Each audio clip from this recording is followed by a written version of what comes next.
Jeremias tinha a unção. Então é que Jeremias sofria demais por causa dessa unção que ele tinha, dessa chamada que Deus o chamou. Ele disse que não sabia falar, não era preparado, e Deus disse: para com isso, rapaz. Eu que estou te chamando e eu vou te entregar às nações. Você vai ser um grande profeta. Jeremias tinha unção.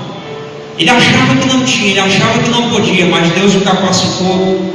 E um dia ele pensou em parar por causa das tribulações, das perseguições, as coisas dando errado para ele, não era como ele queria.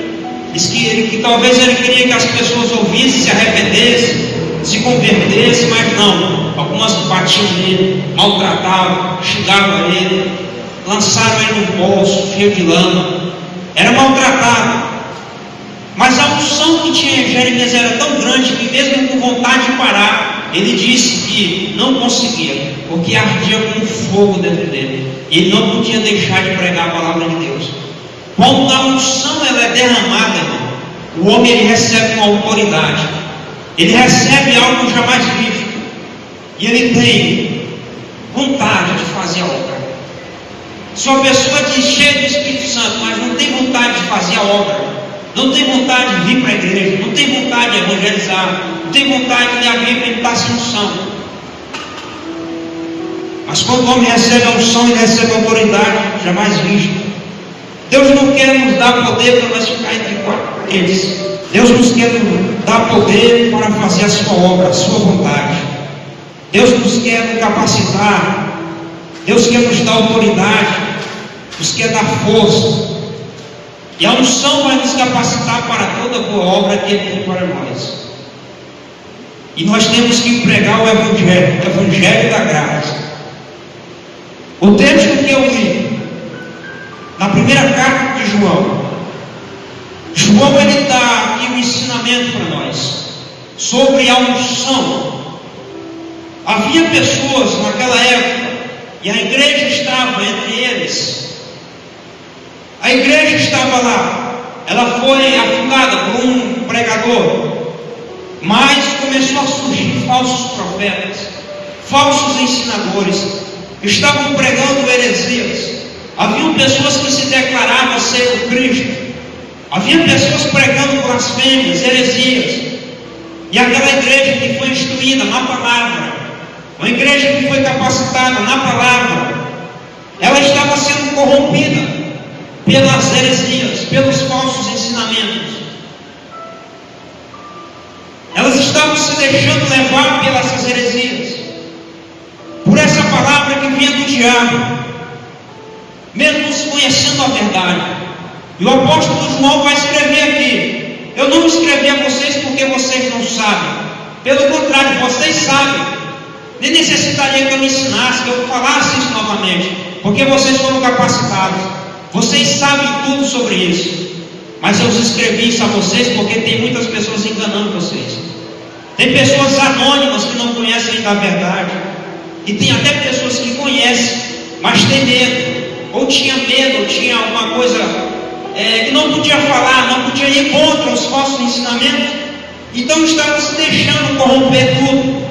Então João vai escrever essa carta, alertando ele: tem aí muitos falsos ensinamentos, mas vocês não esqueçam que vocês têm a unção do Santo. Quando nós olhamos essa palavra, nós vamos entender que é o Espírito Santo que havia recebido. Era o Espírito Santo que estava nele, que ensinava eles, capacitava eles para pregar a palavra, abria a mente, o conhecimento dele para conhecer a verdade. E Jesus disse: conhecereis a verdade vos libertará. Quando o homem conhece a verdade, ele é liberto. A mente dele é liberta da opressão do mal, é liberta do cativeiro da morte, porque ele conheceu a verdade. Mas tem muitas pessoas que depois de conhecer, ainda se deixam corromper pelo mal e se desviam, se afastam da presença de Deus. Ela tem o direito do livre-arbítrio, de seguir o caminho que ela quer. E muitas pessoas até estão no caminho errado, mas ainda na mente dele, como foi liberta a cabeça, a mente dele, ele ainda não esquece da verdade. Mesmo estando no pecado, no erro, ele tem conhecimento de que se ele morrer naquele momento, o destino dele é o inferno, o lago de fogo. Porque a mente dele foi liberta pela verdade. Então tinha pessoas que conheciam a verdade e estavam voltando ao pecado, estavam sendo enganadas. Mas ele alerta: se o Espírito Santo está com vocês, vocês não vão se deixar corromper pelo pecado. Vocês vão andar no caminho da verdade. E quando o homem tem o Espírito Santo, ele é guiado pelo Espírito Santo. Ele conhece o caminho que ele deve seguir. Ele sabe as palavras que ele deve falar. Até mesmo na oração, o Espírito Santo capacita ele para ele orar conforme a vontade de Deus. É o que está escrito na palavra: vós não sabeis o que pedir, mas o Espírito Santo que habita em vós, ele vos ensina até para orar. Nós não sabemos nem orar direito, porque tem gente que quando vai orar é igual o mendigo espiritual, só sabe pedir. Só sabe pedir para Deus: é dar um carro, me dá uma casa, abençoa minha família, abençoa. Não sabe nem orar direito, só pede para gastar nos seus próprios deleites e prazeres, como está escrito na carta de Tiago. Mas quando o homem tem a presença de Deus, o Espírito Santo, ele vai orar, ele vai pedir perdão pelos seus pecados. Ele vai orar, vai pedir para Deus abençoar e salvar as pessoas. Ele vai orar, pedir para Deus fazer uma obra na vida das pessoas. Ele sabe o que ele fala. Porque, irmão, Deus sabe o que nós precisamos: alimento, vestir, saúde. Ele sabe. E se a gente buscar primeiro o reino de Deus, essas demais coisas será acrescentado. Então tinha pessoas assim. A igreja era formada por gregos, os gentios, os pagãos eram considerados, né? Pessoas que vinham do mundo da prostituição, do pecado. Não eram judeus, mas havia judeus também. E havia os judeus que estavam pregando falsas heresias, estavam pregando blasfêmia, estavam pregando que a salvação era através da lei, que tinham que cumprir as leis de Moisés, senão não era salvo. Então é que até mesmo homens de Deus, irmão, esses judeus achavam que eles eram dono da verdade, né? Eles achavam que só seguindo a lei de Moisés iam ser salvos. E tinha alguns que eram tão rígidos na lei de Moisés que até matavam outros se não seguisse a lei de Deus. Então, quando o evangelho começou a ser espalhado, as pessoas começaram a pregar Jesus Cristo.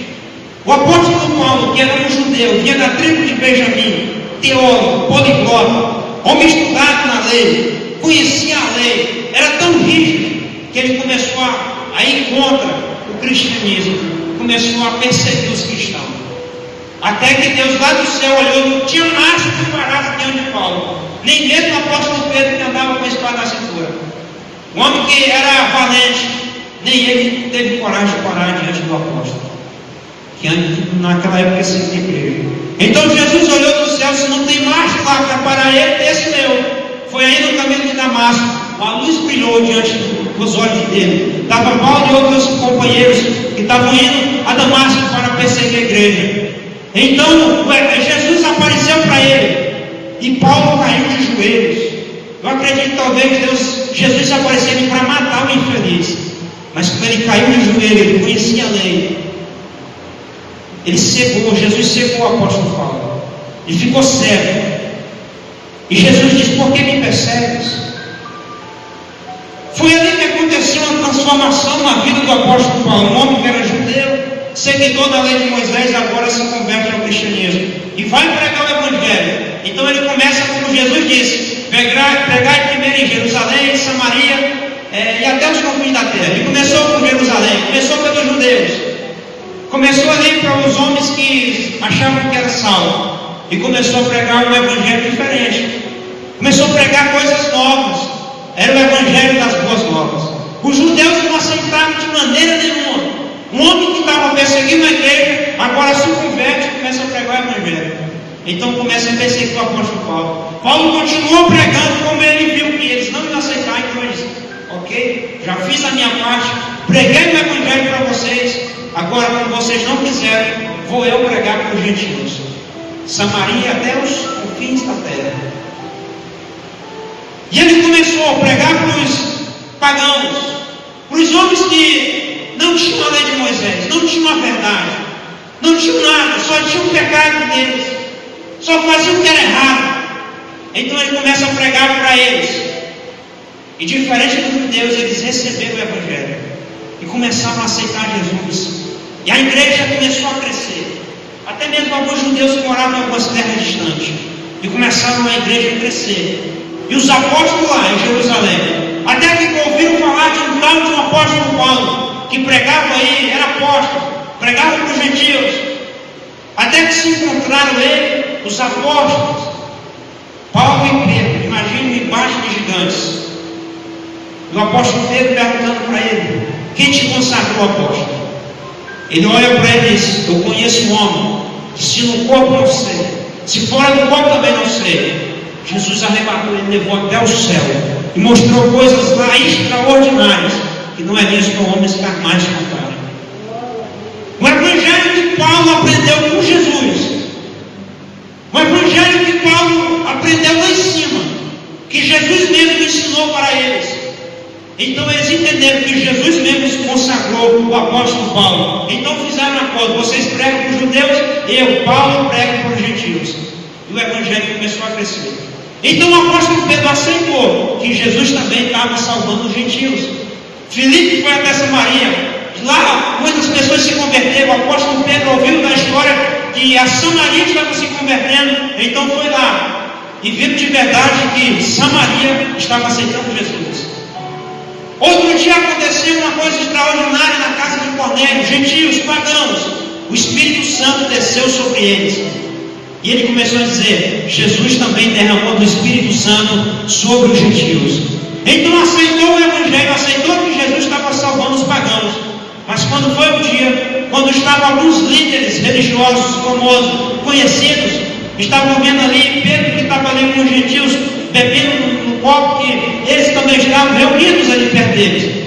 Quando eles viram que os líderes chegaram, o apóstolo Pedro se retirou deles e se afastou. E o apóstolo Paulo também estava nesse dia. Quando ele viu que o apóstolo Pedro se afastou dos gentios por causa dos líderes, estava sendo hipócrita naquela hora, o apóstolo Paulo corrigiu Pedro. Imagina Pedro, que era o pai da igreja, é um apóstolo consagrado, é o homem mais conhecido da igreja de Jerusalém. Paulo vai lá e corrige o apóstolo Pedro: você aceitou que Jesus salva os pagãos, os gentios, e agora por causa desses homens você se afasta, tu é um hipócrita. Então Paulo corrigiu Pedro naquele momento, era um judeu, agora aceitou que o evangelho também para os gentios e se envergonhou agora naquele momento diante dos líderes. Então tinha pessoas dessa forma, eles tinham vergonha, eles achavam que o evangelho, que a lei era a salvação, mas o evangelho veio para confundir a mente dos homens que acham que era alguma coisa. Então o apóstolo Pedro, mesmo depois de receber o batismo do Espírito Santo, a unção de Deus, que era um homem letrado, era pescador, quando Jesus mandou sobre eles o Espírito Santo, o apóstolo Pedro foi batizado, e os 123 que estavam ali reunidos no cenáculo, então vieram aquela multidão dizendo: esses homens estão bêbados, estão possuídos. E o apóstolo Pedro, com ousadia, cheio do Espírito Santo, levanta e diz: aqui não tem ninguém bêbado, estão todos cheios do Espírito Santo. E ele começou a citar a profecia de Joel: e há de ser que nos últimos dias derramarei do meu Espírito sobre toda a carne.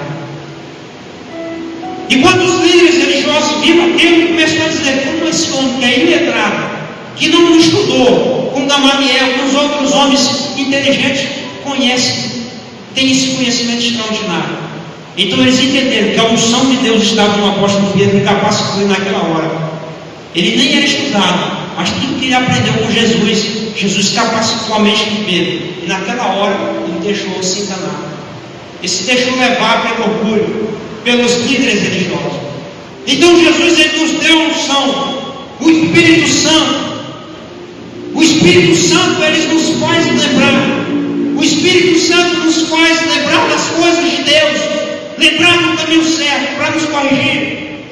Quando Jesus fala no Evangelho de João, no capítulo 14, é o capítulo da despedida, do versículo 15 até o 17, Jesus disse: se vocês guardarem os meus mandamentos, eu rogarei ao Pai, e Ele vos enviará o outro Consolador, e Ele ficará convosco para sempre. O mundo não pode receber o Espírito da verdade, mas vós recebeste, porque ele habita em vós e estará em vós. Jesus disse: o outro Consolador no original é outro do mesmo poderio, da mesma essência. Ele não é maior e também não é menor do que Jesus, era igual. Era o outro Consolador, e através do Consolador, do Espírito Santo, ele habita em cada um de nós. Se vocês guardarem meus mandamentos, a minha palavra, ele vai estar convosco. Então, se alguém não guarda a palavra de Deus, o Espírito Santo não está nele.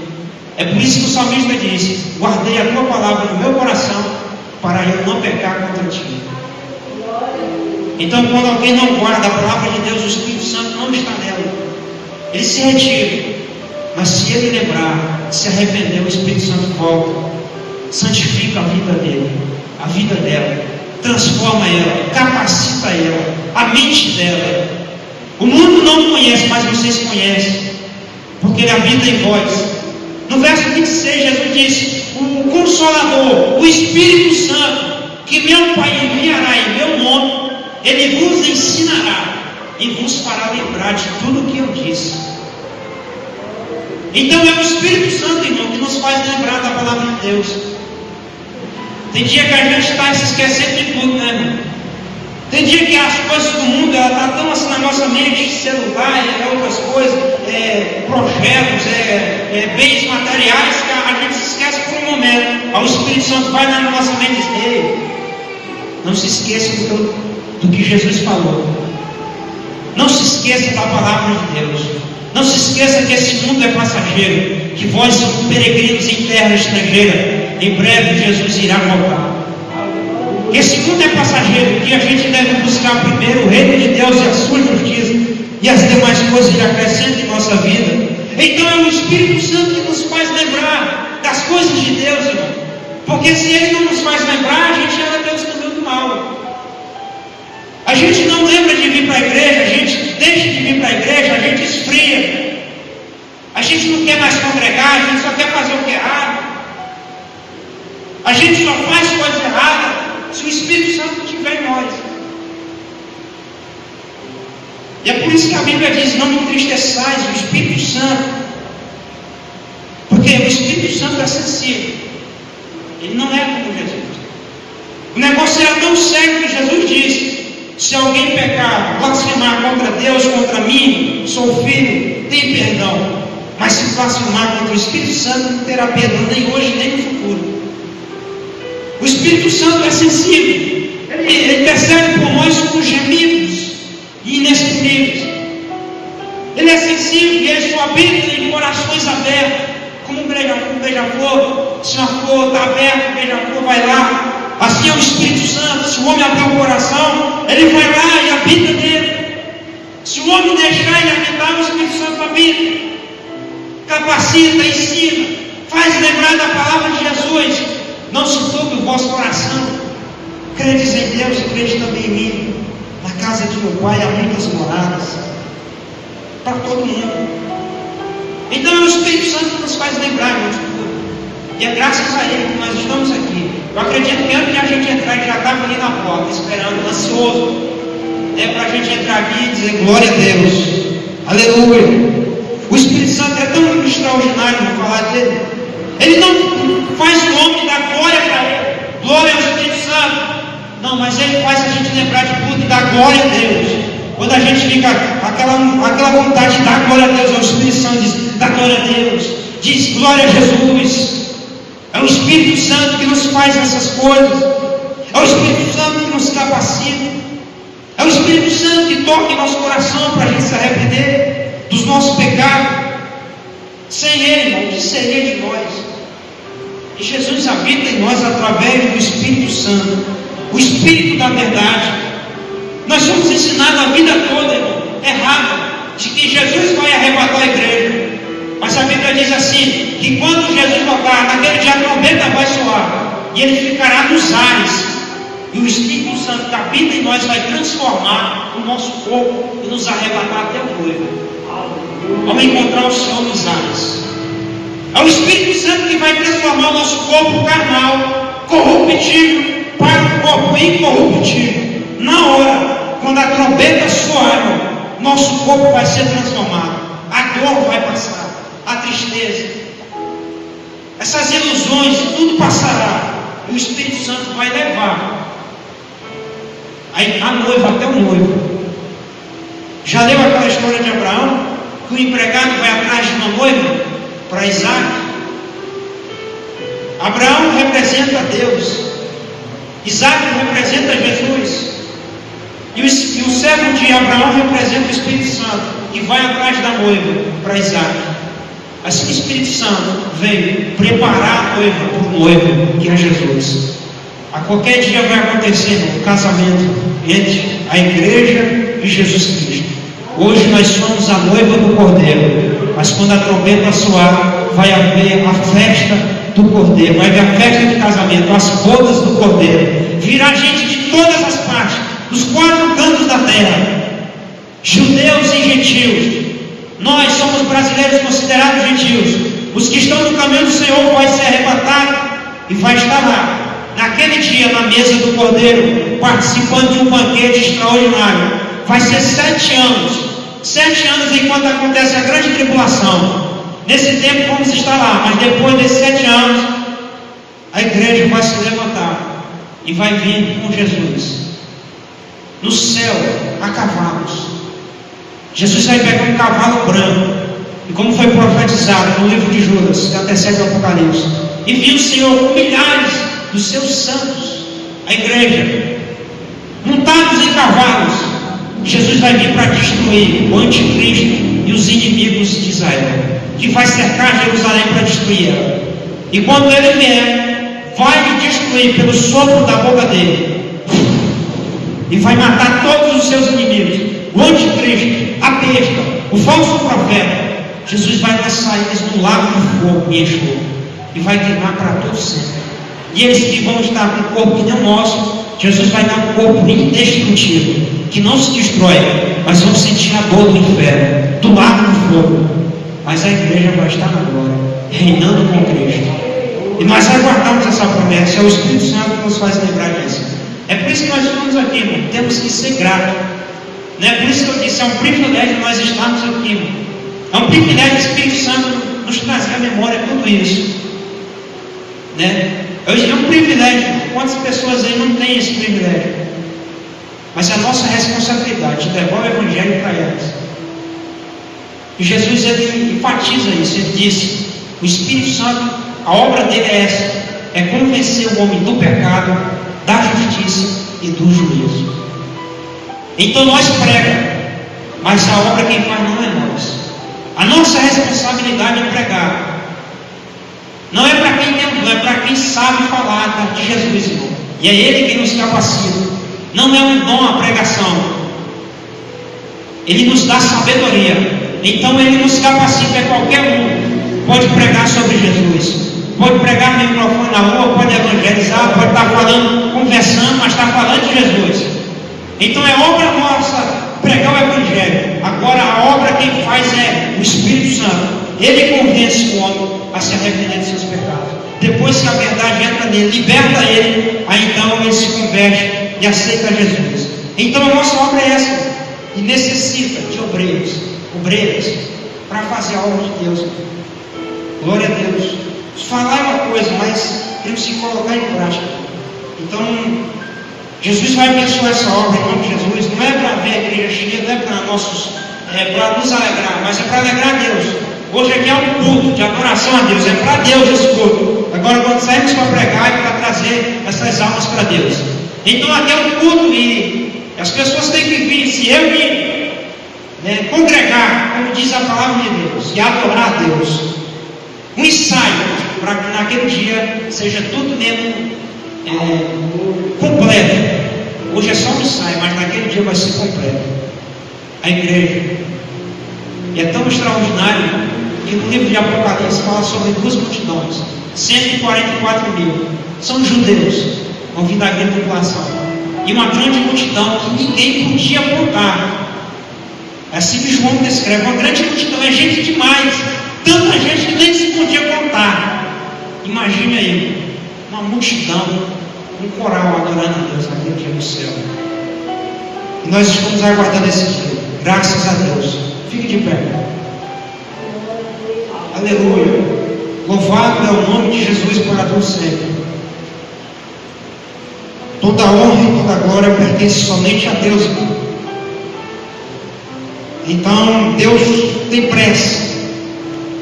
Se dizemos que Deus não tem pressa, nós estamos mentindo. Mas Deus tem pressa, porque o dia está aí. Filhinhos, já é a última hora. Graças a Deus.